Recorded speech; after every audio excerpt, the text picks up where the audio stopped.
हाँ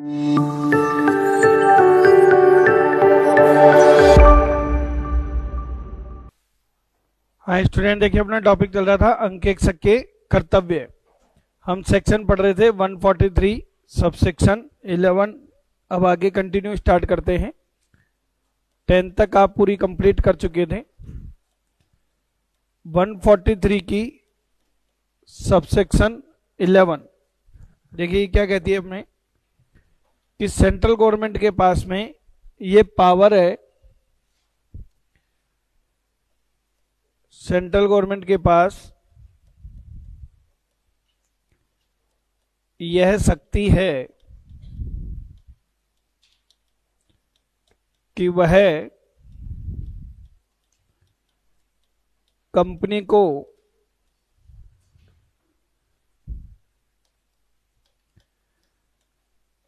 कुछ अतिरिक्त मामलों पर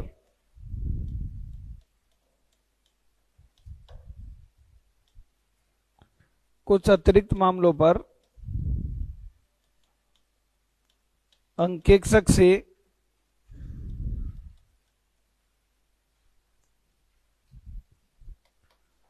रिपोर्ट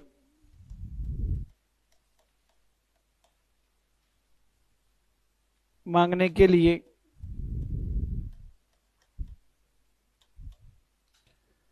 बाध्य कर सकती है।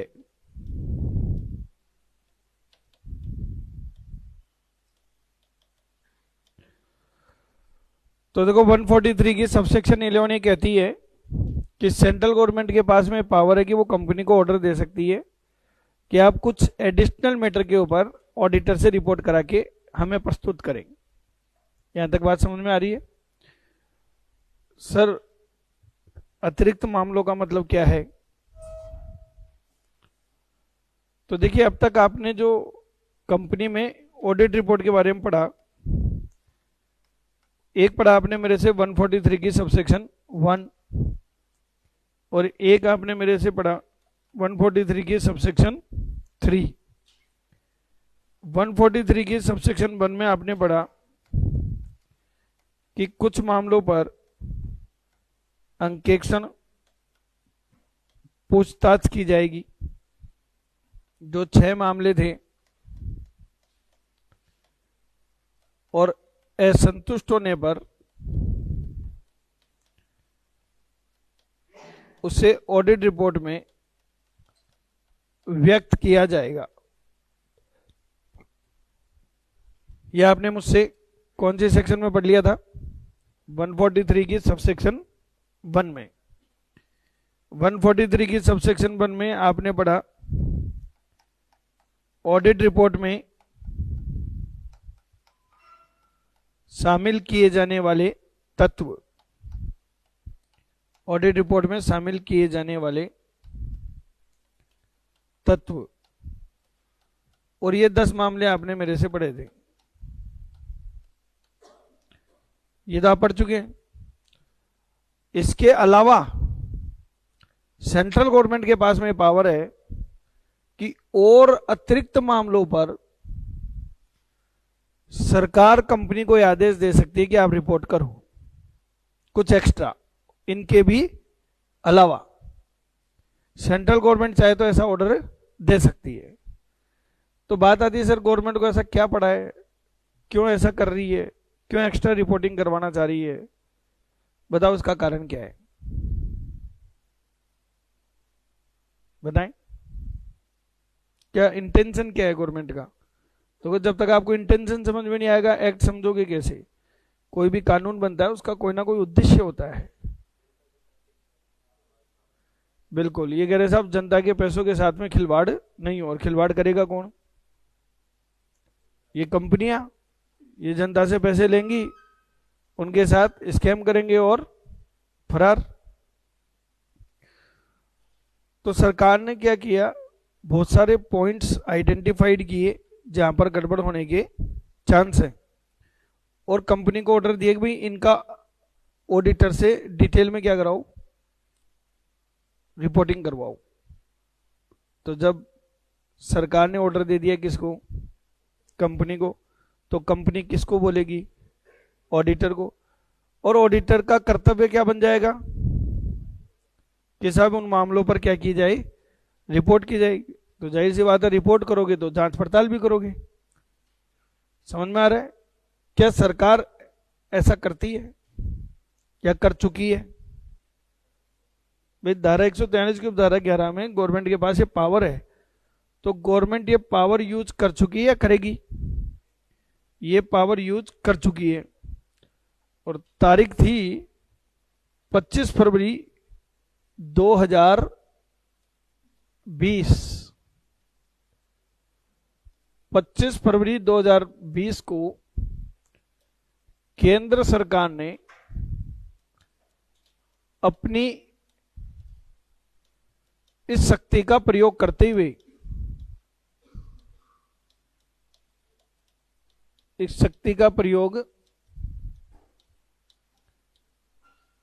हुए आदेश पारित कर दिया है। समझ में आ रहा है? केंद्र सरकार ने इस शक्ति का प्रयोग करते हुए क्या कर दिया? आदेश पारित कर दिया। कितनी तारीख को? 25 फरवरी 2020 को। और इस आदेश को एक नाम भी दे दिया, और उस आदेश का नाम है कारो 2020। कारो 2020। कारो की फुल फॉर्म बताएंगे आप? इसकी फुल फॉर्म क्या हो सकती है? आप लगाओ अंदाजा। सी का मतलब कंपनी, ए का मतलब ऑडिट, आर का मतलब रिपोर्ट, ओ का मतलब order 2020। Company audit report order 2020 25 फरवरी 2020 को केंद्र सरकार के द्वारा जारी कर दिया गया। और इसमें टोटल मिलाकर आप 21 पॉइंट्स एक्स्ट्रा रिपोर्ट करेंगे और 21 पॉइंटों के ऊपर रिपोर्ट होगी। समझ में आ रहा है? लेकिन देखो क्या हुआ, इधर सरकार ने आदेश जारी किया, उधर मोदी जी ने लॉकडाउन जारी किया। मार्च 2020 में लॉकडाउन आ गया। तो ये आदेश को 1 साल के लिए क्या कर दिया गया था? डेफर्ड, स्थगित, कि भाई देश के हालात सही नहीं है, अभी क्या और रिपोर्टिंग कराएंगे, लोग वैसे ही मरे पड़े हैं। तो सही मायने में ये देखा जाए, आदेश पारित 25 फरवरी 2020 से हुआ था, लेकिन इसको जो लागू किया गया वो 1 अप्रैल 2021 से लागू हुआ। यानी कि 2021 का जो साल था उसमें इसको मुक्त कर दिया गया था, क्योंकि वो कोरोना काल था, देश की अर्थव्यवस्था एक बार डगमगा गई थी, तो इन्होंने कहा चलो छोड़ो।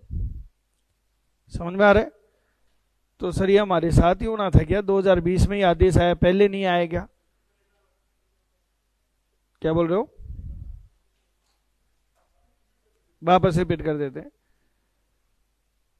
हमने अंकेक्षक के कर्तव्य कल पढ़ लिए थे, धारा 143 की उपधारा 1 से लेकर कहां तक? 10 तक। अब मैं आपको नेक्स्ट धारा स्टार्ट करवाने जा रहा हूं, धारा 143 की उपधारा 11। धारा 143 की उपधारा 11 ये कहती है कि केंद्र सरकार के पास में ये शक्ति है कि वो किसी भी कंपनी को कुछ एडिशनल मैटर के ऊपर और रिपोर्ट करने के लिए बोल सकती है कि भैया ऑडिटर से कुछ एक्स्ट्रा मैटर के ऊपर रिपोर्टिंग और करवाओ। समझ में आ रहा है? ये एक्स्ट्रा रिपोर्टिंग है जो किन से हटके है, इनके अलावा है, इनके अतिरिक्त है। यानी कि ये तो जो आपने पढ़े थे तो नॉर्मल है, जो सबको ही रिपोर्ट करनी है। इनके अलावा सरकार के पास ये पावर है कि वो कंपनी को कह सकती है कि तुम ऑडिटर से कुछ और एक्स्ट्रा मैटर के ऊपर क्या करवाओ? रिपोर्टिंग करवाओ। अब सरकार कंपनी को कह रही है तो कंपनी किसको कहेगी? अंकेक्षक को। तो अंकेक्षक का बन गया कर्तव्य। कि कुछ एडिशनल रिपोर्टिंग करवाए जाएं। और सरकार ने 25 फरवरी 2020 को अपनी इस शक्ति का प्रयोग करते हुए आदेश जारी भी कर दिए, जिस आदेश का नाम क्या रखा गया, कारो 2020। कारो की फुल फॉर्म है कंपनी ऑडिट रिपोर्ट ऑर्डर 2020। चूंकि 2020 25 फरवरी 2020 को आपको बता दूं ये आदेश लागू हुए थे, तब तक देश में ऐसी कोई बात थी नहीं। नवंबर 2019 में कोरोना का पहला केस डिटेक्ट हुआ, वो भी कहां पर, चाइना में। तब तक लोग उसको कुछ समझ नहीं रहे थे। नवंबर दिसंबर जनवरी तक चाइना में विकराल रूप आ चुका था, जो विश्व में फैलना शुरू हो गया था। जनवरी 2020 में केरला में पहला बंदा कोरोना का डिटेक्ट हुआ, केरला में। और जब ये आदेश जारी हो रहा था उस टाइम में केरला ही था, मैं तो घूमने गया हुआ था उस टाइम, और वहीं पे कोरोना आया हुआ था। हाँ, ये 2020 की बात है, लेकिन उस टाइम इतना कोई मामला था नहीं। पर फरवरी 2020 से मार्च तक कोरोना के केस देश में बढ़ने क्या हो गए थे। शुरू तो मोदी जी घबरा गए, बोले ये चाइना ना बन जाए। उन्होंने क्या कर दिया, लॉकडाउन लगा दिया। तो देश की हालत एक बार डगमगा गई, और सरकार ने तो नए नए आदेश लागू कर दिए थे। तो सरकार ने क्या किया, 1 साल के लिए इस ऑर्डर को क्या कर दिया, स्थगित कर दिया। और ये कब से लागू किया गया, फिर 1 अप्रैल 2021 से जो वित्त वर्ष शुरू हो रहा है उसमें कारो क्या होगी, लागू होगी। यानी आपके ऊपर अब कारो लागू है। समझ में आ रहा है। तो सर ये हमारे को ही पढ़ने के लिए आया है क्या, मतलब पहले नहीं थे क्या। देखो कारो का इतिहास ये मत समझना आज का है। 1986 में कारो की जगह माओ कारो हुआ करता था। 1986 में क्या हुआ करता था, माओ कारो। 1986 में माओ कारो की फुल फॉर्म थी manufacturing and other company audit report order.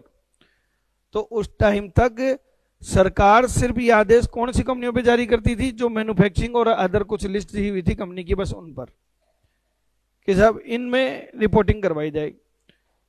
फिर 2013 में इसको खत्म किया गया, और 2013 में नया ऑर्डर आया कारो 2013 कंपनी, सॉरी 2003, 13 नहीं sorry 2003 company audit report order 2003, जिसका समय ज्यादा नहीं चला, इसको खत्म करके अपडेटेड वर्जन आ गया कौन सा, कारो 2004। तो ये चलता रहा। फिर समय के चक्कर ने ऐसी पलटी मारी कि जिस एक्ट की वजह से कारो का वजूद था वो एक्ट ही नस्ताबूद हो गया, और उस एक्ट का नाम था कंपनी एक्ट 1956। जब कंपनी एक्ट 1956 ही नहीं रहा, उसकी जगह पर क्या आ गया, कंपनी एक्ट 2013। तो ये खत्म होके कारो 2015 आया, और कारो 2015 में 1 साल से ज्यादा उम्र नहीं देखी, ये खत्म हुआ। और इसकी जगह पर क्या आया, कारो 2016, जिसमें 16 पॉइंट थे। फिर इसमें और अपग्रेडेशन किया, और कारो 2016 को खत्म करके आज की डेट में क्या आ गया है, कारो 2020। तो ऐसा नहीं कि आपके ऊपर ही लागू हो रहा है, 1986 से चलता आ रहा है। ये समझ में आ रही बात आपकी। ये मैंने आपको इसकी पूरी स्टोरी बता दी। सर्जन इंस्टीट्यूट प्राइवेट लिमिटेड पर क्या कारो लागू होगा, नहीं होगा। क्यों सर, ये कंपनी नहीं है क्या, बिल्कुल है। लेकिन सरकार ने ये आदेश सभी कंपनी पर लागू नहीं किए हैं। कौन सी कंपनियों पे लागू किए हैं, जिसमें जनता का हित क्या है, इन्वॉल्व है। भाई आज तक हमने जनता से कोई पैसे ही नहीं मांगे, तो लूट के क्या ले जाएंगे, नहीं समझे भाई। आज मैं आईपीओ लेके आऊं, जनता के पैसे ले लूं और फिर भाग जाऊं, तो सरकार हमारे ऊपर नजर रखेगी। हमने तो हमारे खुद के पैसे लगाए हैं, समझ लो। आज मान लीजिए टेबल कुर्सी हम यहाँ बाहर ट्रक लगा दें और ये उठा उठा के ले जाएं, एक कोई तकलीफ नहीं होगी। तो कहाँ ले जा रहे हो यार, अरे हमारा है, कहीं ले जाएं, पैसा हमने लगाया है। पर पैसा किसका होता, पब्लिक का। उठा के ले जाते हम, तो पब्लिक देखती कहाँ ले जा रहे हो भाई। तो फिलहाल कारो 2020 सब कंपनी पर लागू नहीं है। किन पर लागू है और इसमें कौन कौन से पॉइंट रिपोर्ट करने होते हैं ये हम यहां पर नहीं पढ़ रहे। ये कौन से चैप्टर में पढ़ेंगे अपन? ऑडिट रिपोर्ट वाले चैप्टर में। समझ में आ गया? तो यहां तो सिर्फ इतना सा हिंट देखना था हमको। बिल्कुल नहीं, हर किसी को नहीं देना। पहली बात तो कारो सिर्फ किसके लिए है? कंपनी के लिए। और कंपनियां भी कई प्रकार की, ओपीसी भी होती है, 1% कंपनी भी होती है, निजी कंपनी भी होती है, सार्वजनिक भी होती है, सरकारी भी होती है, बैंकिंग कंपनी भी होती है, इंश्योरेंस कंपनी भी होती है, समझ रहे हो, सूचीबद्ध कंपनियां भी होती है। तो सारी कंपनी पे लागू नहीं है। इन्होंने क्या कर रखा है? एक लिस्ट बना रखी है भाई इनको लागू नहीं है, बाकी सब पर लागू है। तो कुछ को मुक्त कर रखा है। तो किन पर लागू है और किन पे लागू नहीं है? तो जिन कंपनी पर लागू नहीं है उन पर ऑडिटर रिपोर्ट करेगा ही नहीं, पर जिन पे लागू है वहां पर ऑडिटर का कर्तव्य क्या बनता है? कि रिपोर्ट करे।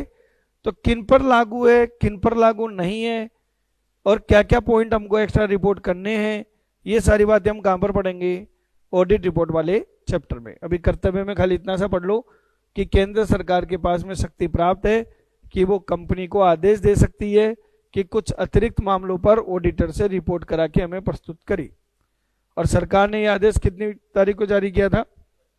25 फरवरी 2020 से कारो 2020 के नाम से आदेश जारी कर दिए गए। यहां तक समझ में आ गया? तो यह आपका आज एक और सेक्शन कंप्लीट हो गई 143 की सबसेक्शन 11। यहां तक कोई डाउट? अब जो बच्चों में सेक्शन स्टार्ट करवाने जा रहा हूं, ये जूनियर अकाउंटेंट 2023 की एग्जाम में पूछा गया क्वेश्चन था। ऐसा मैं अगले बैच में बोलूंगा। यानी कि मनी बैक गारंटी वाला क्वेश्चन है। नहीं आए तो पैसा वापस। Section 143 subsection 11 sorry 12 143 subsection 12।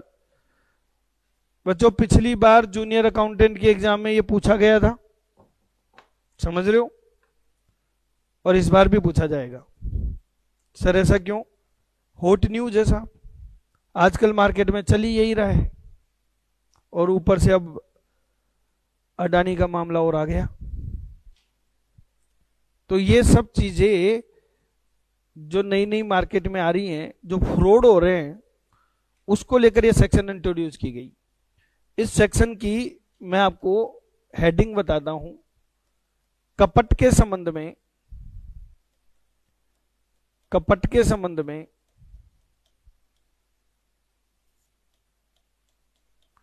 अंकेक्षक की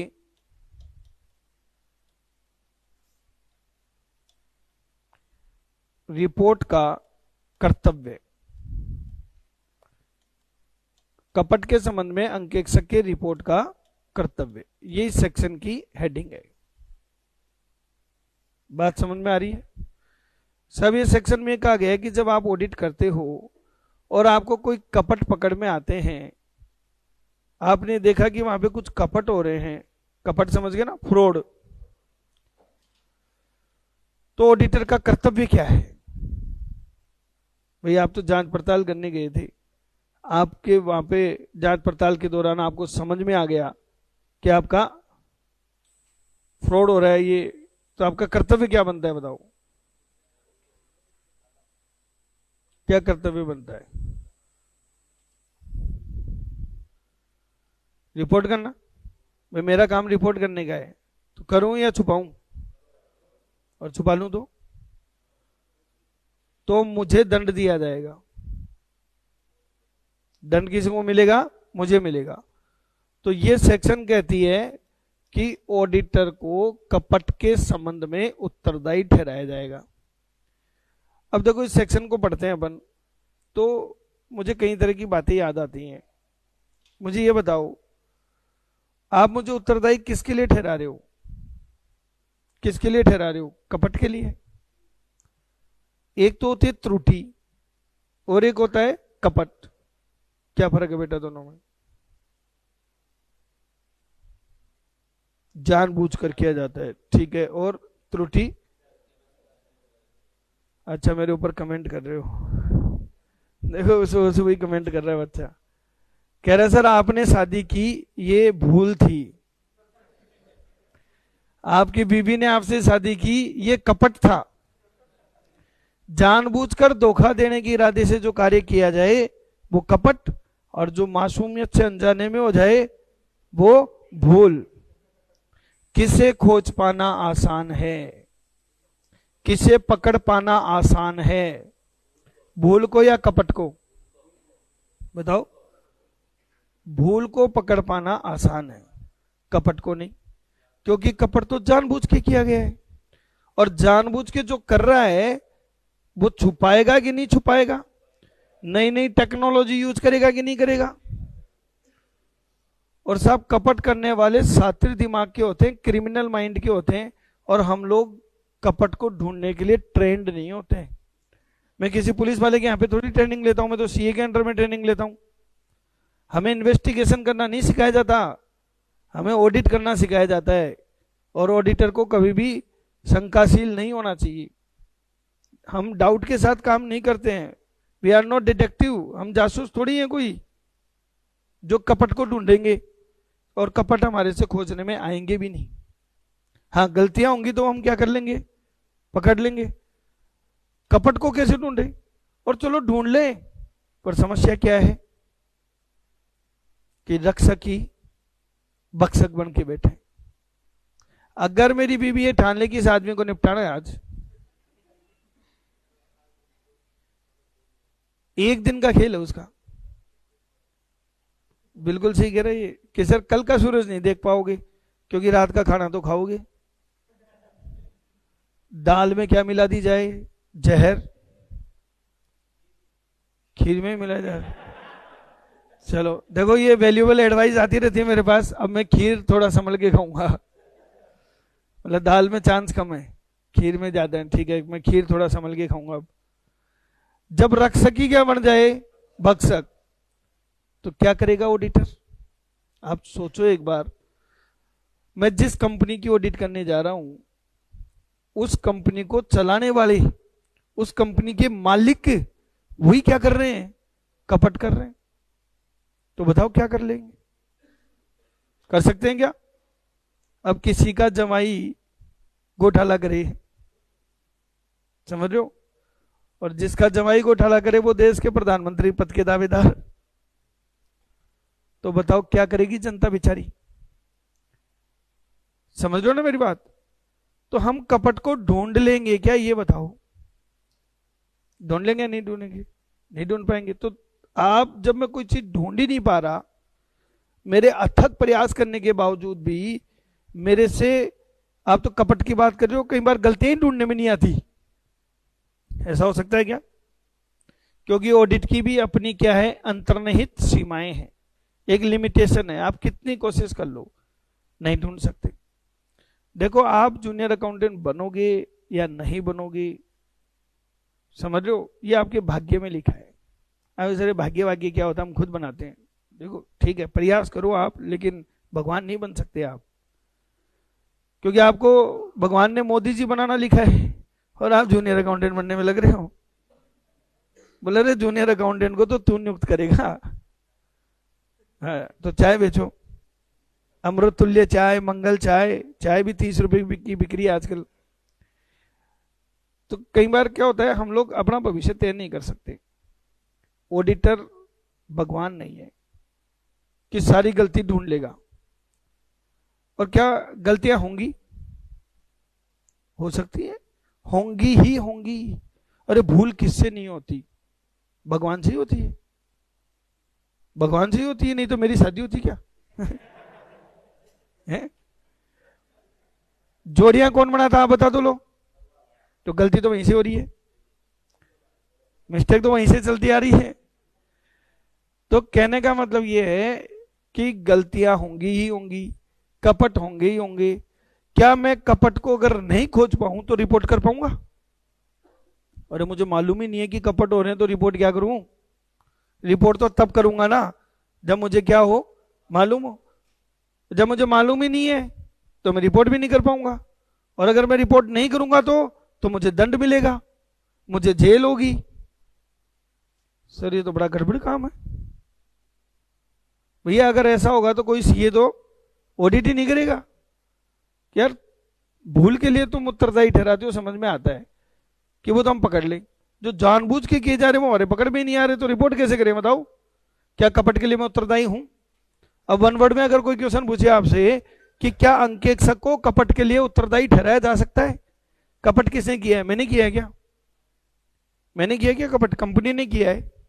मैं तो मेहमान था, ऑडिट करने गया था, नहीं पकड़ में आया, आपने उठा के मुझे जेल में पटक दिया, क्योंकि विजय माल्या तो तुमसे लाया नहीं गया, नीरव मोदी को तुम पकड़ पाए नहीं।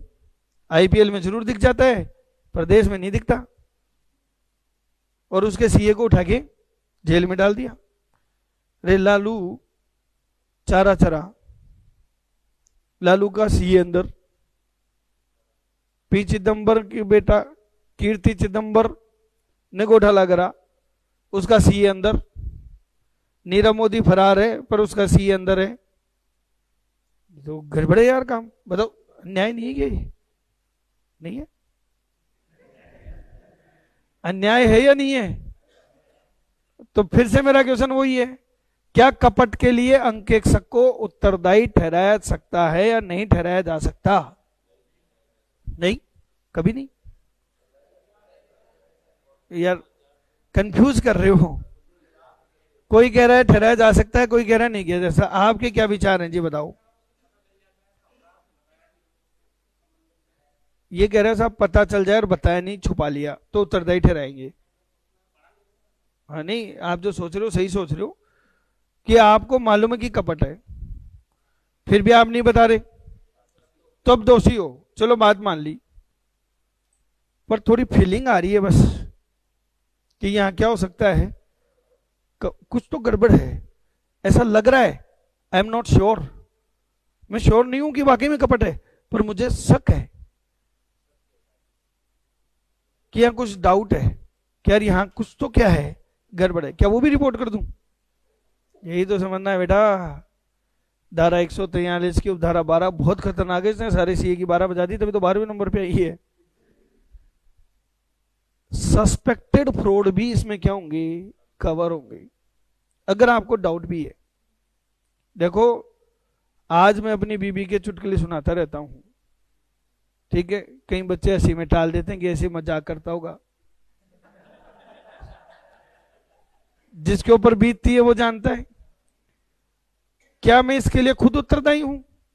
हां।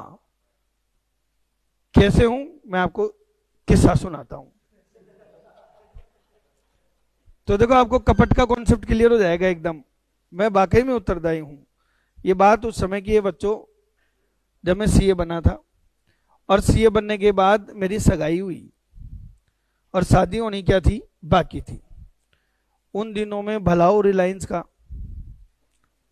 रिलायंस टू रिलायंस फ्री था, एसटीडी भी फ्री हो गई थी उन दिनों में। और मैं उन दिनों में रहता था सूरत, मेरी पहले मैं वहां प्रैक्टिस करता था, सूरत में रहता था मैं। मेरी सगाई हुई तब, और मेरी वाइफ जयपुर की रहने वाली। तो जो ही सगाई हुई, मैंने उसको एक वो फ्लिप वाला फोन आया था रिलायंस का, जो डबल खुलने वाला, वो गिफ्ट किया विथ सिम। मैं कहा रख, बात करेंगे। आपको हंसी आ रही है यार, कोई गुनाह थोड़ी की है, बीबी से बात करना कोई गुनाह थोड़ी था। आप यकीन नहीं मानोगे, पागलपन की हद बताऊं, पूरी पूरी रात बात करते थे। देखो इसमें शर्माने की कोई बात नहीं है। अगर आपकी सगाई हुई और आप ये सब नहीं कर रहे हो तो आप अपना टेस्ट कराओ, कुछ ना कुछ प्रॉब्लम है, ये फैक्ट है। अगर आप में ऐसी फीलिंग्स ही नहीं है तो आप कहेंगे इंसान। तो मेरे साथ ऐसा हुआ, पूरी पूरी रात हम बात करते थे, और बातों बातों में कई बार मेरी वाइफ जो थी वो गुस्सा हो जाती थी, और गुस्सा होके फोन पे बोलती थी चुप हो जाओ वरना फोन के अंदर घुस के मारूंगी एक। जैसे आप हंस रहे हो वैसे मैं हंस के टाल देता था, जबकि सुनामी आने से पहले तूफान के इशारे मिल रहे थे कि बेटा समझ जा, नहीं क्लास में चुटकुले सुनाएगा। और आज मैं कह रहा हूं कि मेरे साथ बहुत बुरा हुआ, बताओ मैं उत्तरदायी हूं या नहीं हूं? इशारे मिल रहे थे कि नहीं मिल रहे थे? मुझे अलर्ट होना चाहिए था कि नहीं होना चाहिए था? तो अब सुनो, अंकेक्षक कपट के लिए उत्तरदायी कब है? यदि कपट के मामले में उसे थोड़ा सा भी क्या मिले, इंडिकेशंस, तो उसे तुरंत क्या हो जाना चाहिए, अलर्ट हो जाना चाहिए, और उसे बहुत गहराई में जाके क्या करना चाहिए, काम करना चाहिए। नहीं तो आप क्या हो, उत्तरदायी हो, और फिर आपको जेल भी होगी, आपको सजा भी होगी। और ये धारा यही कहती है कि भैया कपट के संबंध में आपका दायित्व है। इवन आपको बता दूं, इसमें कौन कौन से कपट कवर हैं जो ऑडिटर के नोटिस में आ गई। नोटिस मतलब ध्यान में आए कपट, ध्यान में आए कपट क्या होता है साहब, आपके नोटिस में आ गया, जब आपने ऑडिट करी, पकड़ में आ गई गलतियां, तो बताओ रिपोर्ट करोगे नहीं करोगे? जो गलतियां पकड़ में आ गई वो तो रिपोर्ट करोगे। कई बार क्या होता है बच्चों, हम लोग ऑडिट करने जाते हैं तो हर लंका में विभीषण होता ही होता है। ऐसे कहीं भी हम ऑडिट करने जाते हैं तो हमारे पास लोग आ जाते हैं खुद ही, सर जी एक बात बताऊं, कॉन्फिडेंशियल है, मेरा नाम नहीं आना चाहिए। इनका बता सर, सिकंदर चोर है, ये बताया इसने, पर गोपनीय रखते हुए। क्या हमें इस टाइप की सूचना मिल जाती है? मिल जाती है। कई बार तो मैनेजमेंट खुद ही बता देता है, कई बार मैनेजमेंट खुद ही बता देता है, सर हमारे यहाँ चोरी हुई थी, 2 कर्मचारियों ने चोरी करा था, हमारा ये नुकसान हुआ है, ये देखो हमने रिपोर्ट भी कर दिया। तो वो भी हमें रिपोर्ट करनी है। हाँ, वो सब तो काम करना ही है, प्रोसीजर तो पूरी जो है ही। मैं तो ये बता रहा हूं कौन कौन से कपट हमको रिपोर्ट करने हैं। जो मेरे नोटिस में आ गए वो मैनेजमेंट के द्वारा बताए गए कपट, जो मैनेजमेंट ने खुद नहीं बता दिया कि साहब ये हमारे यहां पे चोरी हुई है। आप सोचेंगे सर मैनेजमेंट क्यों बताएगा? अरे भाई आप ये क्यों सोच रहे हो कि मैनेजमेंट खुद ही फ्रॉड कर रहा है? उनके कर्मचारी भी कर सकते हैं, उनको नौकरी से निकाला भी जा सकता है। आज मान लीजिए कोई कैशियर ने 10-20 हजार का घपला कर दिया, तो बुक्स में एंट्री तो करोगे ना। तो मैनेजमेंट ने बता दिया कि साहब ये हमारे यहाँ कपट हुए थे। अब मजेदार बात देखो, इसमें सस्पेक्टेड फ्रॉड भी कवर हैं। सस्पेक्टेड फ्रॉड समझ गए? संदेह है आपको, भले ही आप श्योर नहीं हो, अगर आपको डाउट है ना कि कुछ तो गड़बड़ है, आपके पास कोई सबूत नहीं है, सबूत भी नहीं है आपके पास, कुछ डाउट है, तो हमको कंपनी एक्ट कहता है तुम तुम्हारा कर्तव्य पूरा करो। और तुम्हारा कर्तव्य क्या है? कपट के बारे में रिपोर्ट करने का। तुम तो रिपोर्ट कर दो कि साहब मुझे डाउट है, बाद में सरकार का काम है और कंपनी का काम है, तुम्हारा काम नहीं है। समझ लो मेरी बात। देखो हम एक्शन नहीं लेते हैं, हम सिर्फ रिपोर्ट देते हैं। आज हिडनबर्ग वाले ने रिपोर्ट ही तो दी है अडानी की।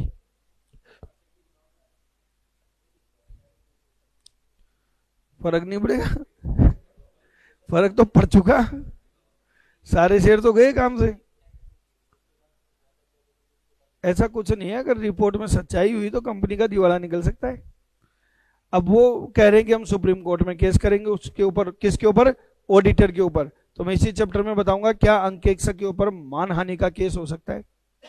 आज अडानी तो कर रहा है कि साहब इसने तो पूरे देश में मेरे को चोर डिक्लेयर कर दिया, क्योंकि इसने रिपोर्ट में लिख दिया कि आपके असेट्स ओवर वैल्यूड है, मतलब चीज है 10 रुपए की, बता रखी है 100 रुपए की, उसने ऐसा बोल दिया।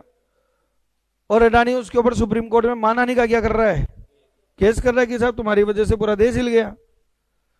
देखो साहब, मैं आपको बताता हूं, श्री कृष्ण जी ने अर्जुन को उपदेश दिया। क्यों दिया था बताओ? गीता का ज्ञान क्यों देना पड़ा श्री कृष्ण जी को? क्योंकि वो मोह माया में फंसा हुआ था।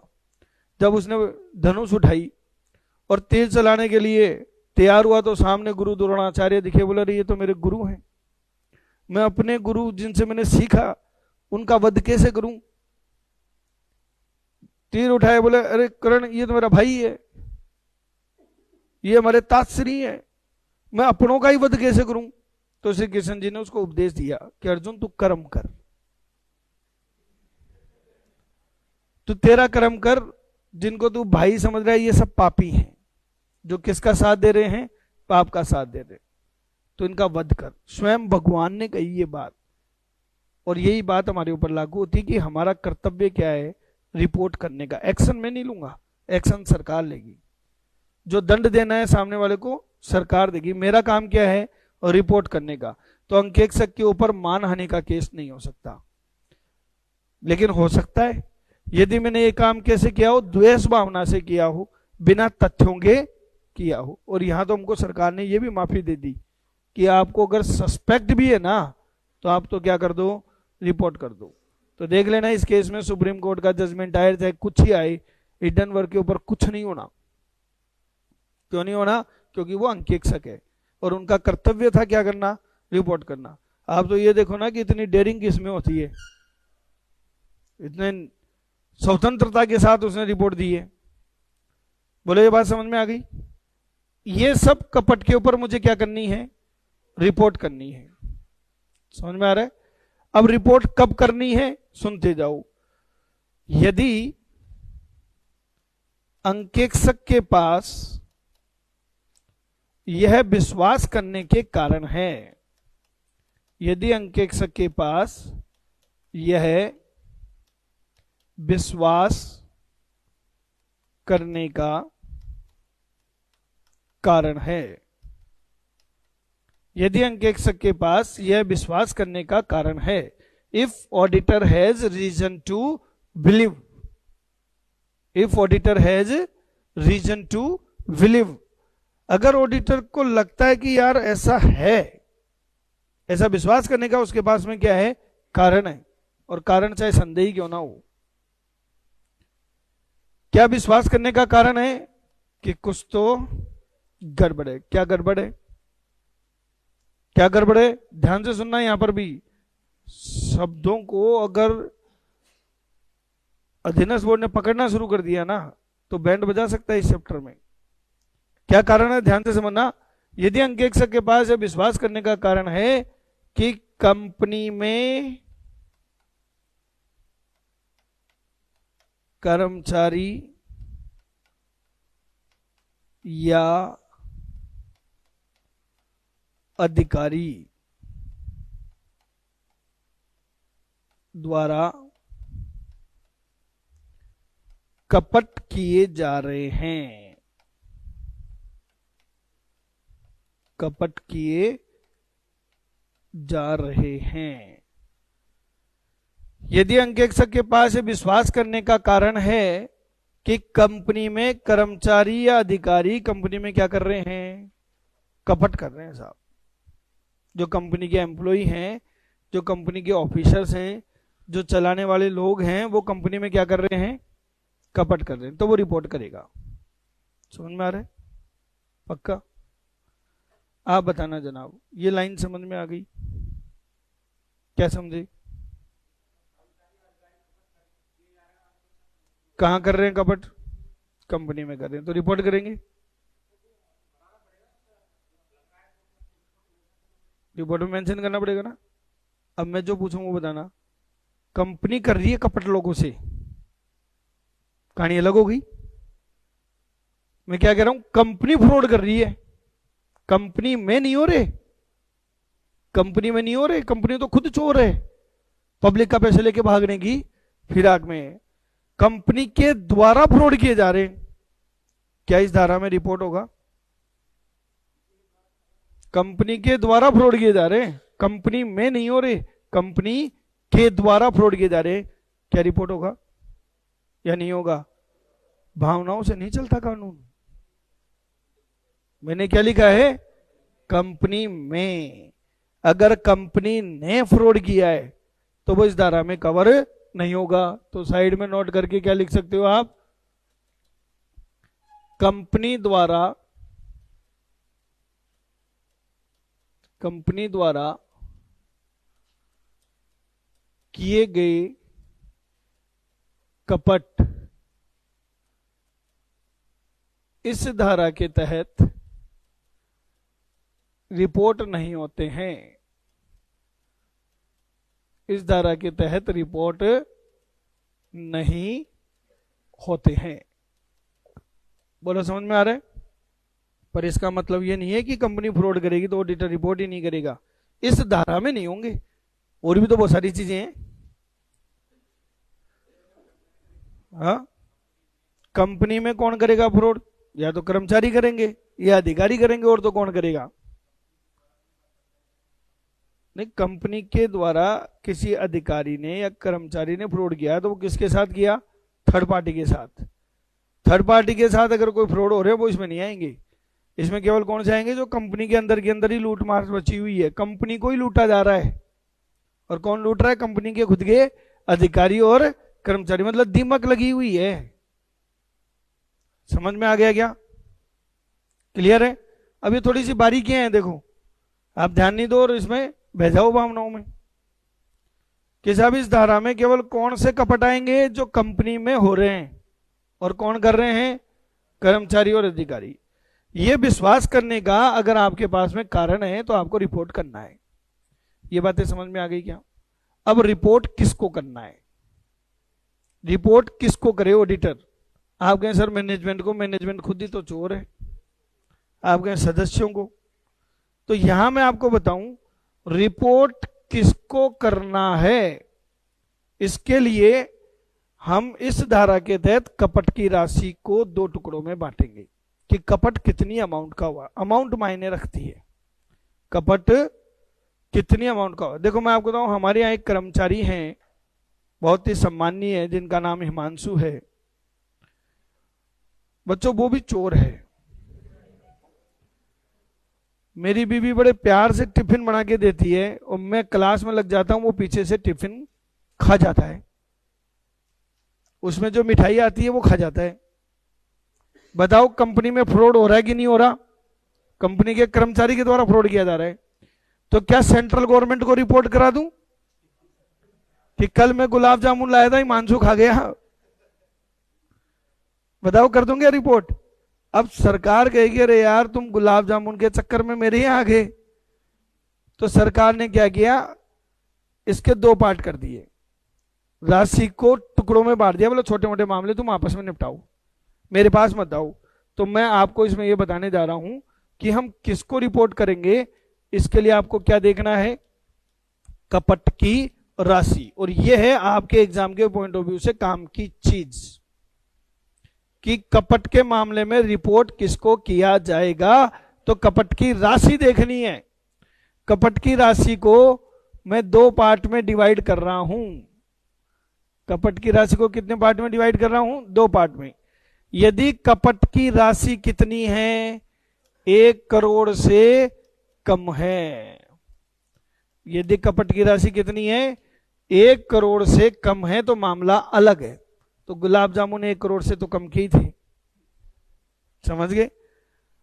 अगर कपट की राशि कितनी है बताओ? 1 करोड़ या 1 करोड़ से अधिक है। 1 करोड़ या 1 करोड़ से अधिक है तो मामला अलग है। यह ध्यान रखना आपको, ये एग्जाम में पूछेंगे कि साहब अगर किसी अच्छा पूरी स्टोरी बना के भी पूछ सकते हैं कि एक कंपनी के कर्मचारी ने लेखा पुस्तकों में हेराफेरी करके कंपनी में 25 लाख रुपए की गड़बड़ी कर दी, अंक एक सक्के गड़बड़ी पकड़ में आ गई, वो रिपोर्ट किसे करे? ऐसा क्वेश्चन भी बन सकता है। समझ में आ रहा है? अगर कपट की राशि 1 करोड़ से कम है तो सुनना, अंकेक्षक क्या करेगा? कपट की जानकारी के, कपट की जानकारी के तुरंत बाद, तुरंत विदाउट एनी डिले के तुरंत बाद, किंतु 2 दिन के भीतर, या तो तुरंत कर दो या 2 दिन का टाइम दे दिया, 2 दिन के भीतर। यहां तक समझ में आ गया? जो ही आपके कपट पकड़ में आए या तो इमीडिएट बता दो, नहीं तो मैक्सिमम कितना टाइम मिल गया आपको? 2 दिन। 2 दिन के अंदर अंदर ऑडिटर को रिपोर्ट करनी ही करनी है। किसको रिपोर्ट करेगा ऑडिटर? अंकेक्षण समिति को, किसको करेगा बताओ? अंकेक्षण समिति को रिपोर्ट करेगा। समझ में आ रहा है क्या? बताओ किसको रिपोर्ट करेगा? ऑडिट कमेटी को। क्या सभी कंपनियों में ऑडिट कमेटी होती है? नहीं हो तो बोर्ड ऑफ डायरेक्टर को रिपोर्ट करेगा। हाँ अभी बताएंगे। यहां तक बात समझ में आ गई क्या? तो ऑडिटर बताओ किसको रिपोर्ट करेगा? ऑडिट कमेटी को या बोर्ड ऑफ डायरेक्टर को। कितने दिन के अंदर अंदर? 2 दिन के अंदर अंदर उनको रिपोर्ट करेगा कि भाई ये हमने चोरी पकड़ी है। क्या क्या रिपोर्ट करेगा साहब? ये 3 चीजें।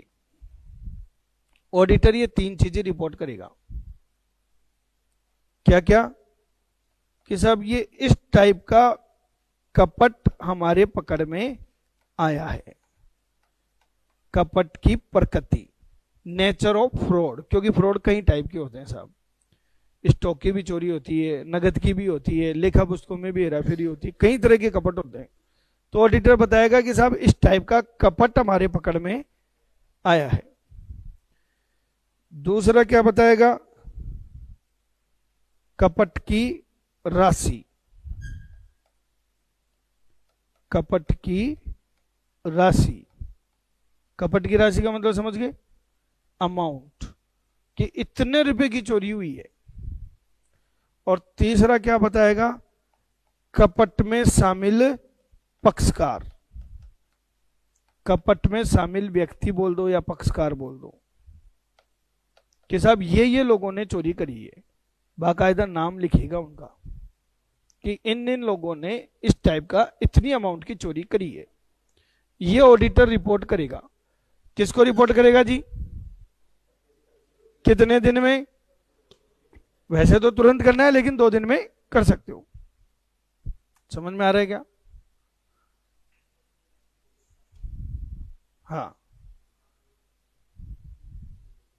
बिल्कुल। हाँ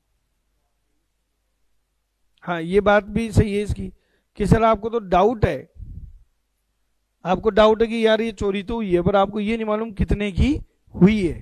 तो आप लिख दो यहाँ पे कि सर ये सस्पेक्टेड फ्रॉड है, अमाउंट में डिटरमाइन नहीं कर सकता। बिल्कुल इनको भी किया जाएगा, चाहे फ्रॉड कैसा ही हो, सस्पेक्टेड हो, नोटिस में आ गया, मैनेजमेंट ने बता दिया, वो रिपोर्ट करने हैं। आपकी रिपोर्ट का पार्ट बनेगा ये, और आप उनको रिपोर्ट करोगे। समझ में आ गई बात आपके? आपके सर अगर सस्पेक्टेड अमाउंट ही डिटरमाइन नहीं है तो ये बात लिख दो कि सब राशि मेरे द्वारा ज्ञात नहीं की जा पा रही है। यहां तक की बातें सबकी क्लियर है क्या? आगे बढ़ूं और सुनो बच्चों। सिकंदर ने एक बात पूछी अभी कि सर आप किसको कपट बता रहे हो? मान लीजिए एक कंपनी की मैनेजमेंट ये तीनों है और मैं इनके यहाँ ऑडिट करने गया और मुझे चोरी पकड़ में आ गई, और चोरी तो इन्होंने करी थी, और मैं इन्हीं को कह रहा हूं देखो आपकी चोरी मेरे पकड़ में आ गई। बोला अच्छा अगली बार नहीं आएगी। कोई फायदा हुआ क्या इनको बताने का? कोई फायदा हुआ? मैनेजमेंट खुद ही चोर है और आप उन्हीं को क्या कर रहे हो? रिपोर्ट। तो इस सेक्शन में एक बात और लिखी, इसी के नीचे आप बोल सकते हो कि देखो ऑडिटर ने अपना काम कर दिया, किसको बताकर? किसको बताकर बताओ बेटा, ये किसकी नजर में आना चाहिए?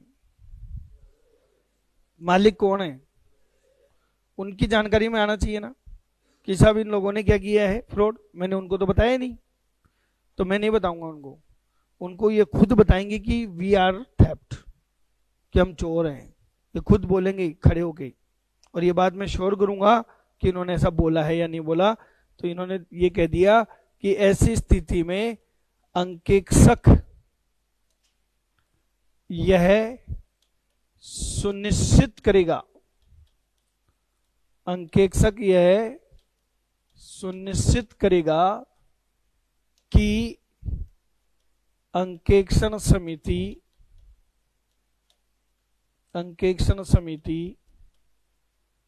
या क्या बोल दो बोर्ड ऑफ डायरेक्टर ने, देखो क्या होता है, एजीएम में ऑडिटर अपनी रिपोर्ट तो देगा ही देगा, बोर्ड ऑफ डायरेक्टर भी अपनी रिपोर्ट देते हैं, जिसको अपन क्या कहते हैं, बोर्ड रिपोर्ट। ने अपनी बोर्ड रिपोर्ट में निम्न का प्रकटीकरण किया है, डिस्क्लोजर। तो ये एक जिम्मेदारी डाल दी इनके ऊपर, ऑडिटर ने उनको रिपोर्ट कर दी, और ऑडिटर ये इंश्योर करेगा कि बोर्ड ऑफ डायरेक्टर ने अपनी रिपोर्ट में लिखा कि नहीं लिखा। क्या क्या लिखेंगे बोर्ड ऑफ डायरेक्टर, ये 4 चीजें कि साहब इस टाइप का क्या हुआ है, हमारे यहां पे कपट हुआ है, और इतनी राशि का कपट हुआ है, और ये पक्षकार शामिल थे, ये पक्षकार शामिल थे। ये तो ऑडिटर की कॉपी कर ली उसने, ऑडिटर ने भी ये बात बताई, इन्होंने भी बात बता दी, और लास्ट में कहेंगे हमने इसका क्या ट्रीटमेंट किया। जैसे ऑडिटर ने कहा कि साहब आपका ये अमुक डायरेक्टर ने चोरी करी है, बता दिया, फिर बोर्ड ऑफ डायरेक्टर भी अपनी रिपोर्ट में क्या लिखेंगे कि साहब ये कपट हुआ इतनी अमाउंट का, ये डायरेक्टर ने चोरी करी और हमने इसको यहां से हटा दिया और जेल में भिजवा दिया। ये ट्रीटमेंट बताएंगे वो। बोलो समझ में आ रहा है क्या? और ये बोर्ड रिपोर्ट भी कहां सबमिट होती है बताओ? एजीएम में। एजीएम में कौन आएंगे? Share holder. तो आ गई उनकी नॉलेज में। बोलो क्लियर है क्या? आगे बढ़ूं? क्या बोल रहे हो? हाँ हाँ, नहीं गलती और कपट में फर्क है। गलतियां ठीक की जा सकती, कपट कभी सही नहीं होता। कपट की तो सजा मिलेगी। मान लीजिए कोई आदमी ने चोरी कर ली और चोरी पकड़ में आ गई, पकड़ में आते ही उसने पैर पकड़ लिया आपके, साहब गलती हो गई साहब, मैं 2000 रुपये ले गया था साहब, बहुत गरीब आदमी हूँ, माँ का इलाज करवाना था, पैसे थे नहीं, इमोशनल 2000 रुपये साहब मैं ले गया था, लेकिन मैं आपको 2200 रुपये दे रहा हूँ ब्याज सहित, वापस ले लो सर, माफ करो सर। चोरी चोरी है साहब, आपने क्राइम कर दिया तो कर दिया, उसमें क्या है? नहीं समझे क्या? भाई ये मियाँ बीबी का रिश्ता थोड़ी कि बीबी डांट दे पोती मेरी भी बोले कोई बात नहीं। अरे भैया आपने मानहानि तो करी थी, चोरी तो करी ली ना। कपट कभी नहीं सुधरेगा, कपट की रिपोर्टिंग होगी, चाहे वो करेक्ट हो गया और चाहे करेक्ट नहीं हुआ हो। ये समझ में आ गया ना? हाँ, आगे उसका सदस्य क्या करना चाहते हैं, सदस्य के ऊपर है कि साहब डायरेक्टर ने चोरी कर ली, उसने अपनी गलती भी मान ली, सब शेयर होल्डर के सामने माफी मांग ली। अभी तो शेयर होल्डर का नजरिया है ना, उसे माफ करें या नहीं करें, हमारा कोई काम नहीं है, हमारा काम है रिपोर्ट करना बस। सजा देना नहीं देना ये उनका काम है। देखो हम पुलिस वाले हैं, क्रिमिनल को पकड़ेंगे कोर्ट में भेज देंगे, कोर्ट जाने कोर्ट का काम जाने, हमारा काम इतना ही है बस। बोलो ये समझ में आ गया क्या? अब हम मामला इधर चलते हैं। देखो बच्चों, सरकार चिंतित होती है कब? जब कपट की राशि कितनी हो, 1 करोड़ या उससे अधिक हो। कितनी हो बताओ? 1 करोड़ या उससे अधिक का कपट हो तो सरकार को थोड़ी सी चिंता होती है कि यार ये मामला सीरियस है। तो अगर मान लीजिए ऑडिटर ऑडिट करने जा रहा है और उसे कपट मिल जाते हैं कितने के, 1 करोड़ या 1 करोड़ से अधिक की, तो पहला पॉइंट तो सेम, पहला पॉइंट तो आपका ये सेम है। बताओ ऑडिटर क्या करेगा? कपट की जानकारी के तुरंत बाद किंतु 2 दिन के अंदर अंदर किसको सूचना देगा? ऑडिट कमेटी या अंकेक्षण समिति या बोर्ड ऑफ डायरेक्टर। अच्छा, आपके एग्जाम में ऑप्शन में दोनों चीजें आ जाए तो, ऑडिट कमेटी भी आ जाए, बोर्ड ऑफ डायरेक्टर भी आ जाए, तो किसको सेलेक्ट करोगे? ऑडिट कमेटी को। जब भी ऑडिट कमेटी और बोर्ड ऑफ डायरेक्टर दोनों आ जाए, हमेशा प्रायोरिटी किसको देनी है? ये पहला नंबर है, ये दूसरा नंबर है। समझ में आ रहा है क्या? आगे बढ़ूं? कितने दिन में सूचना दोगे? 2 दिन में। क्या क्या सूचना दोगे? यही 3 बातें। अब सर फिर फर्क क्या है? फर्क अब स्टार्ट करते हैं। आपने इनको सूचना दी कि तुम्हारे यहां क्या हुआ है? कपट हुआ है। सेकंड स्टेप, अब ऑडिटर सूचना देके नहीं छोड़ेगा उनको, उनसे स्पष्टीकरण मांगेगा, उनसे जवाब मांगेगा कि बताओ क्यों नहीं मैं ये कपट केंद्र सरकार को बता दूं, इसकी जानकारी किसको दे दूं? आपके पास इसका कोई कारण है कि मुझे ऐसा नहीं करना चाहिए? अगर है तो मुझे जवाब दें। यानी कि अंकेक्षक बताओ किससे बात कर रहा है ये? अंकेक्षक अंकेक्षण समिति या बोर्ड ऑफ डायरेक्टर से 45 डेज में स्पष्टीकरण मांगेगा। कितने दिन में मांगेगा? 45 दिन में स्पष्टीकरण मांगेगा। मतलब 45 दिन का टाइम देगा कि मैं आपको 45 डेज का टाइम दे रहा हूं, आपका जो भी जवाब है आप हमें सबमिट करें। क्योंकि मैं मामला किसको सबमिट करने जा रहा हूं? केंद्र सरकार को। अगर कोई कारण है, आपको लगता है कि मुझे ऐसा नहीं करना चाहिए, तो कारण बताओ। सर ऐसा मौका क्यों दे रहे हैं? डायरेक्ट ही बोल देते। बताओ ऐसा क्यों कर रहे हैं? तो मैं आपको इसमें किस्सा सुनाता हूं। एक कहावत भी है कि दूध का जला, अब बताओ छाछ को कौन फूंक के पीता है? छाछ तो वैसे ही ठंडी होती है, छाछ से कोई जलता है क्या? पर दूध गर्मा गर्म पी गए और मुंह जल गया। तो दूध भी सफेद कलर का था, छाछ भी सफेद की थी, तो दूध का जला छाछ को भी फूंक फूंक के पीता है। अगर एक बार किसी ऑडिट में ऑडिटर कपट रिपोर्ट नहीं कर पाया और सरकार ने उठा के उसको जेल में भेज दिया या उसके ऊपर पेनल्टी लगा दी, तो उसको हर जगह क्या दिखाई देंगे? कपट ही कपट। वो कहते हैं ना, सावन के अंधे को चारों तरफ हरियाली हरियाली दिखाई देती है। तो धारा 143 की उपधारा 12 में मारे गए सीए को हर जगह कपट ही कपट दिखाई देते। वो उसके मन में बहम हो जाएगा कि यार कपट है, सरकार को क्या कर दूं, रिपोर्ट कर देता हूं, अपन तो फ्री हूं। क्या ये सही बात है? बताओ सही बात है क्या? आप डायरेक्ट उठा के सेंट्रल गवर्नमेंट को रिपोर्ट कर रहे हो, घर में बात तो कर लेते। ये सही बात नहीं है। आपको मैं इसमें एक किस्सा सुनाता हूं। थोड़े दिन पहले मेरे ससुर जी मेरे घर आए, उन्होंने मेरे को 10,000 रुपये दिए, बेटा ये पैसे रखो।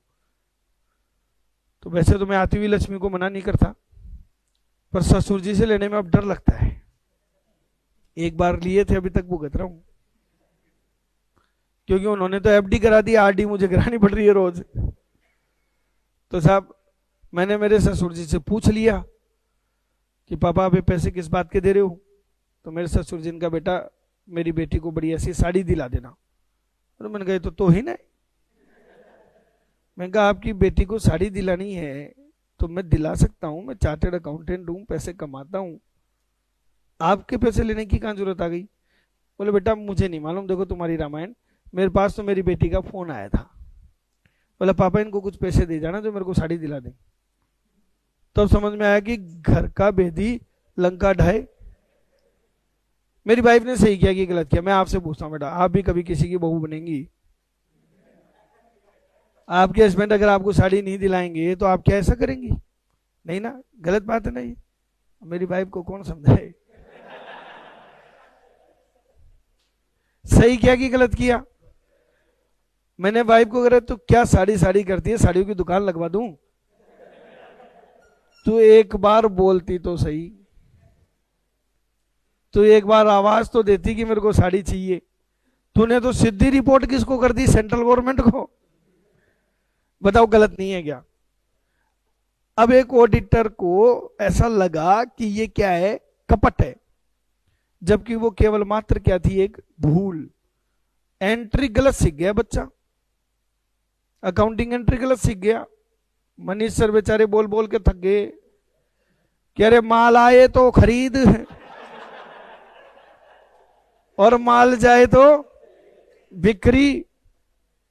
बच्चा ये सोचा कि माल आए तो बिक्री, जाए तो खरीद, एंट्री कर दी उल्टी। मेरे जैसा ऑडिटर आया, जो धारा 143 की उपधारा 12 में पहले से चोट खाया हुआ था, उसने कहा, अरे कपट है। वो कह रहे देवता गलती है, गलती ठीक कर देते हैं। अकाउंटिंग एरर नहीं हो सकती क्या? त्रुटियां हो सकती है ना, शुद्धि हो सकती है, और मैं उसे क्या समझ बैठा और सीधा उठा के किसको रिपोर्ट कर रहा हूं? ये तो गलत है ना, क्योंकि सरकार तो फिर कार्रवाई करेगी।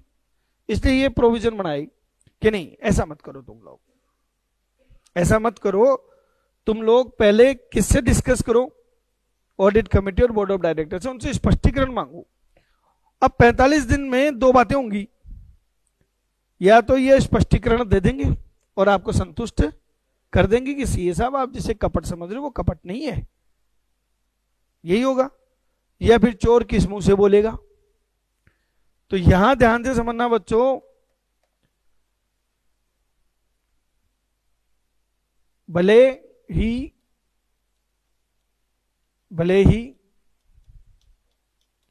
स्पष्टीकरण प्राप्त हो या नहीं, 45 दिन में स्पष्टीकरण प्राप्त हो या नहीं हो तो बहुत बढ़िया, नहीं हो तो भी बढ़िया। यदि अंकेक्षक कपट के संबंध में संतुष्ट है, यदि अंकेक्षक को लगता है कि कपट है, वही हो सकता है आपने स्पष्टीकरण दिया पर ऑडिटर आपके स्पष्टीकरण से सेटिस्फाइड नहीं हुआ, तो बच्चों अगर ऑडिटर को अभी भी लग रहा है कि बताओ क्या है, कपट है, तो अगले 15 दिन में, अगले का मतलब क्या है जी, कहां से नेक्स्ट, 45 दिन के बाद। लेकिन 45 दिन तब माने जाएंगे जब 45वें दिन स्पष्टीकरण आए। उन्होंने 5वें दिन ही स्पष्टीकरण दे दिया तो 5 दिन के बाद 15 दिन, जिस दिन आपके पास स्पष्टीकरण आ गया उसके अगले 15 दिन में अंकेक्षक केंद्र सरकार को, अंकेक्षक केंद्र सरकार को फॉर्म नंबर एडीटी 4 में कपट की सूचना देगा। कितने दिन में बताओ? 15 दिन में। कौन से फॉर्मेट में? एडीटी 4 में। समझ में आ रहा है? ये आपकी धारा 143 की उपधारा 12 थी। बताओ कपट के लिए अधिकतम समय कितना हुआ? कपट की सूचना का अधिकतम समय कितना हुआ? 45 + 15 = 60 डेज। एग्जाम में क्वेश्चन आ जाए कि कपट की सूचना देने का अधिकतम समय क्या है, तो क्या कहेंगे आप? 60। शुरू के 2 दिन में जोड़ना है इसमें। और अगर आ जाए कि न्यूनतम कि कितने टाइम में रिपोर्ट करना है, तो न्यूनतम समय है 2 दिन। 2 दिन में आपको रिपोर्ट करनी है। और मैक्सिमम टाइम कितना आपके पास में? 60 दिन। फॉर्म बताओ, कौन से फॉर्म में रिपोर्ट करना है? एडीटी 4 में। अब एक बात और सुन लो बच्चों, ये एडीटी 4 जो है ये चार्टेड अकाउंटेंट के लेटर हेड पे प्रिंट होगा। सीए अपने लेटर हेड पे प्रिंट आउट निकालेगा। लेटर हेड पे सीए का नाम, address, mobile number, contact number होने चाहिए।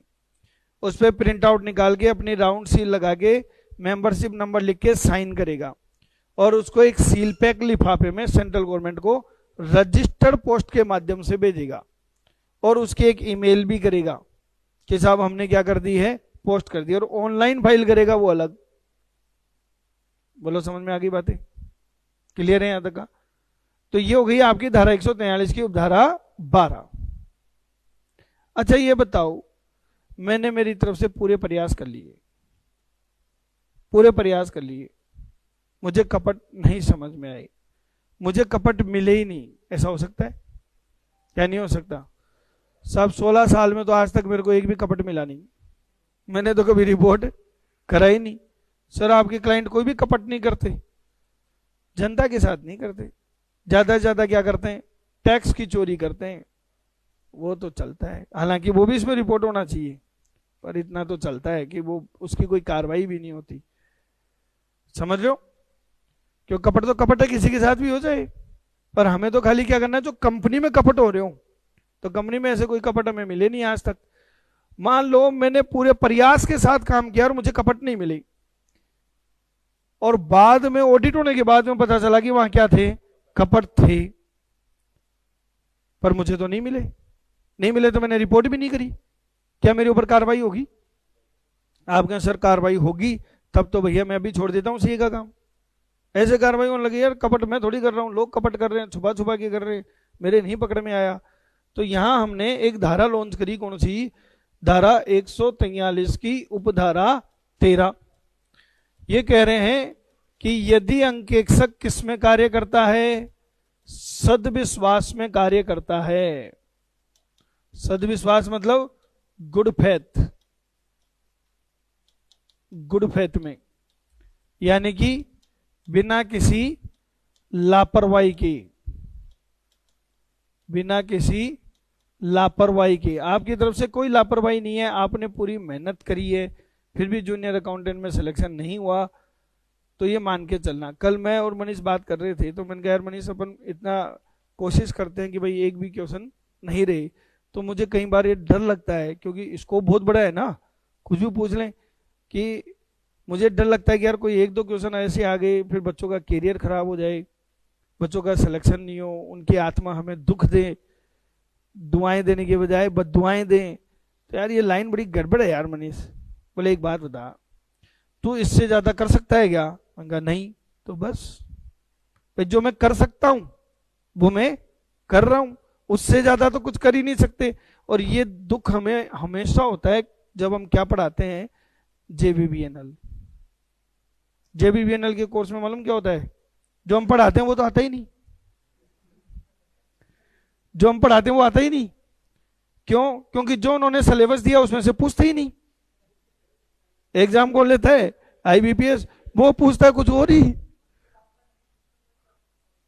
अरे तो भाई क्या पढ़ाएं, आपने सिलेबस दे दिया, मैंने सिलेबस को पूरा क्लियर करा दिया, सिलेबस में अगला पूछ ही नहीं रहा, तो उससे ज्यादा कोई कुछ कर भी नहीं सकता। तो जब हम बिना किसी लापरवाही के काम कर रहे हैं, पूर्ण सद्भावना में काम कर रहे हैं, गलती तो इंसान से फिर भी होंगी, तो उसके लिए ये धारा कहती है अंकेक्षक के ऊपर क्या नहीं आएगा, कोई भी दायित्व नहीं आएगा। तो ये धारा हमारे लिए एक वरदान है कि साहब आपके ऊपर कोई कार्रवाई नहीं होगी, बशर्ते कि ये सिद्ध हो जाए कि आपकी कोई लापरवाही नहीं थी। समझ में आ रहा है? अच्छा ये बताओ, प्रोफेशनल में ही हूं क्या? कंपनी सेक्रेटरी भी होते हैं, कॉस्ट अकाउंटेंट भी होते हैं, वो लोग भी काम कर रहे होते हैं कंपनी में, सारा ढिंढोरा मेरे माथे पे।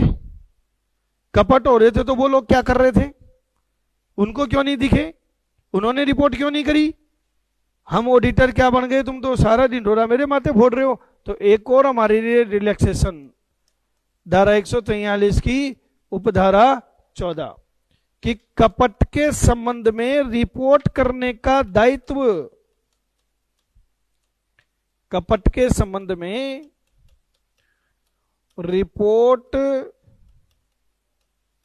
करने का दायित्व बच्चों ना केवल मेरा है, बल्कि सीएस का भी है और सीएमए का भी है। इनका भी सेम वैसे ही उत्तरदायित्व जैसे मेरा है। वो अलग बात है कि सीए का दायित्व धारा 143 की उपधारा 12 में बताया गया है, और इनका भी दायित्व ये बात किसमें लिखी हुई है, 143 की उपधारा 14 में, और डिटेल में ये धारा 204 में सीएस का, और सीएमए का धारा 148 में। कि साहब इनका भी दायित्व उसी तरीके से होगा, सारे पॉइंट सेम है। तो कपट के संबंध में बताओ, रिपोर्ट करने का दायित्व किसका है? सीए का भी है, सीएस का भी है और सीएमए का भी है। तीनों चीजें समझ में आ गई क्या? अच्छा एक बात बताओ, किसी कंपनी में कंपनी सेक्रेटरी है और उसने कोई कपट मिल गए और उठा के गवर्नमेंट को क्या कर दी, रिपोर्ट कर दी, और फिर मैं बाद में क्या करने गया, ऑडिट, मुझे भी वही कपट मिल गया, क्या मैं फिर से गवर्नमेंट को रिपोर्ट करूं? क्योंकि दायित्व तो मेरा भी है। तो सरकार कहती है कि अगर कोई फ्रॉड रिपोर्ट किया जा चुका है तो आपको दोबारा से रिपोर्ट करने की जरूरत नहीं है। समझ में आ गया? यहां तक क्लियर है? और अब ध्यान से सुनो बच्चों, आखिरी धारा और इसी के साथ ये टॉपिक कंप्लीट।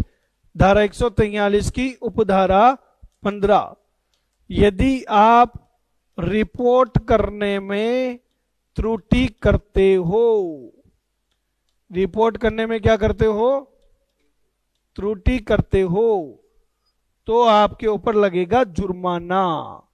और बच्चों पिछली बार का जूनियर अकाउंटेंट का अगर आप पेपर उठा के देखोगे तो ये क्वेश्चन आया था कि कपट के संबंध में यदि अंकेक्षक रिपोर्ट करने में त्रुटि करता है तो उसे कितने जुर्माने से दंडित किया जाएगा, और इसका आंसर था 25 लाख रुपए।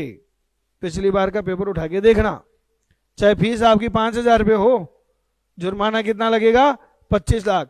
लेकिन ये पिछली बार आया था और अब इसमें आ गया संशोधन, क्योंकि कानून में रोज ही क्या जाते हैं, संशोधन।